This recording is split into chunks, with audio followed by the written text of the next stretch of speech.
Oh, the Super Nintendo, Ian, your favorite console, turned 25.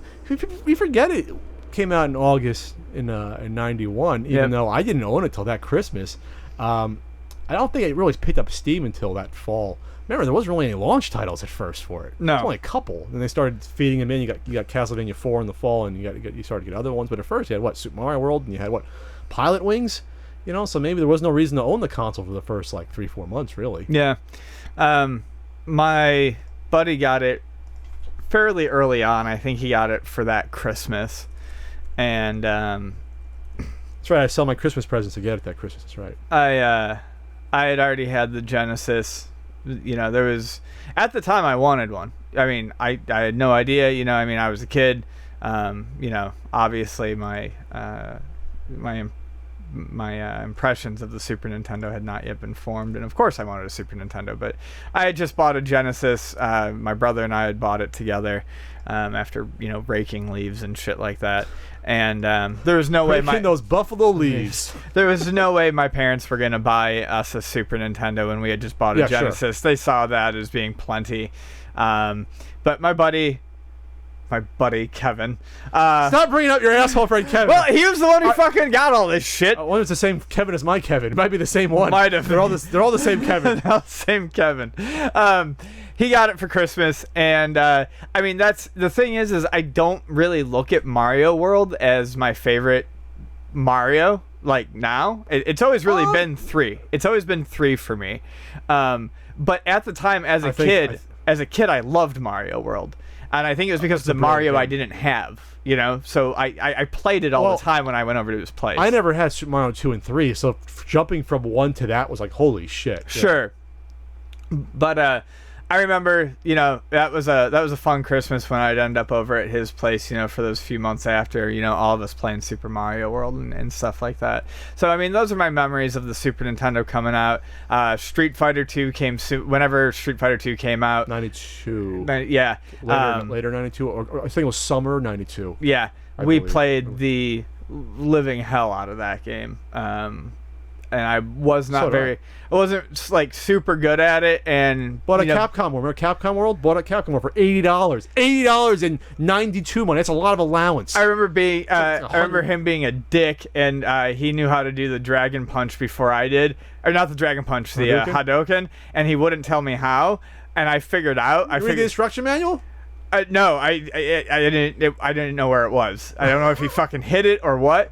But I figured it out, and then I figured out the Dragon... You had Nintendo Power? I figured out the Dragon Punch before him. Oh, I learned it all from Nintendo Power. Oh, did you? Oh, yeah. I figured out the Dragon Punch before him and wouldn't tell him. So there was like one day where I could kick his ass because I knew both of Ryu's moves. I don't think either of us really figured out the kick. Which we probably should have, because it would have just been reversed. But anyways, yeah, those are the 2 games I remember the most from the Super Nintendo. Going over there and also launched with F-Zero, Gradius 3, and SimCity were all other launch titles. See, I loved F-Zero. There was this big stereo place, like independent stereo place, and my dad would go there every once in a while when he was building his hi-fi, and they had a couple Super Nintendos set up at launch, and I would sit there and play F-Zero. F-Zero is still one of my favorite Super Nintendo games. Oh, it's a damn good game. I should borrow it from my friend Kevin. He's let me borrow it. Really? Yeah. Oh, Jesus Christ. Wait, hold on. No, wait. No, I owned F-Zero. I actually owned it. Oh, okay. I think. Wait, it's so weird because I only owned... Here's the thing about Super Nintendo. It came out at a bad time for me. Just because, like I always said, I was getting into PC gaming more and getting a CD-ROM. Yeah, it came out July 92. Yeah, I remember in the U.S. for Super Nintendo. But it just came out at a bad time because I was getting into PC gaming, getting that good old Sound Blaster 16, full voice audio in a game, and you know. So it was just a bad time. But I only had like 7 games for the Super Nintendo. I had F-Zero, I think. Now I'm so fogged. I remember all my Nintendo games, but not Super Nintendo. Star Fox, Super Mario World, Ken Griffey Jr. Baseball, Stanley Cup Hockey, F-Zero, I guess. You know, I guess I had F-Zero. And I think I had one more game that I can't remember right now. Oh, I Madden 93 is what I had. And that's it. Those are the ones I had. So I didn't even get to the point where I could have got into other greater titles like Donkey Kong Country and other ones down the line. Which, okay, Donkey Kong Country, for the record, You want my thoughts on it? Looks beautiful. I think it's a good game. I think it's a little overrated. A little overrated. I don't think it's the end all be all. I think it's fun. That's what I think about Donkey Kong Country. I just play that at my friend Sean's house. Nicer friend. Whole other story.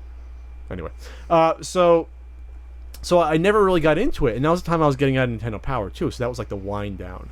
You know, once you got like into the 70s Nintendo Power, I was renting some though. Like, so I'd rent like Super WrestleMania, which was terrible, but it was fun at the time. It was like, oh, it's, you know, it kind of looks like Hulk Hogan.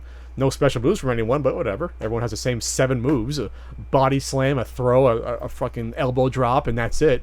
You know, that's all you had. A drop kick. Yeah, I don't remember Hogan doing a drop kick ever. You know, so it was sort of, to me, it was always a natural progression of the NES. But I think if I was younger, I would have stayed with it longer. I was too old for it at the time, and with my experience with the PC, I had gotten out of it. Obviously, it's a great console. Ian might disagree slightly, but you know, it was the natural extension of the NES. Never said it was a bad console. It's just not the console for me. It was the natural extension of the NES because you had the same franchises for the most part crossing over. A lot of the same gameplay elements from the NES that were perfected. Yeah, you had some Mode 7 bullshit thrown in there. Mode 7 was always a gimmick for the most part. Yeah, Mode 7 is what made F-Zero. That's true. Super Star Wars, you had some levels. I guess. Most part, though, it sucked. They just threw it into games. Yeah, they threw it into ActRaiser, didn't really need it. But for the most part, though, the same gaming elements were the same. Besides Mode 7, I mean, you had 2D games for the most part. Yeah. The few 3D games couldn't pull it off properly for the most part on the system. Super Baseball, yeah, it's kitschy, but it's not a good game. Right. You know, is Doom a good game with Super Nintendo? No. You know, so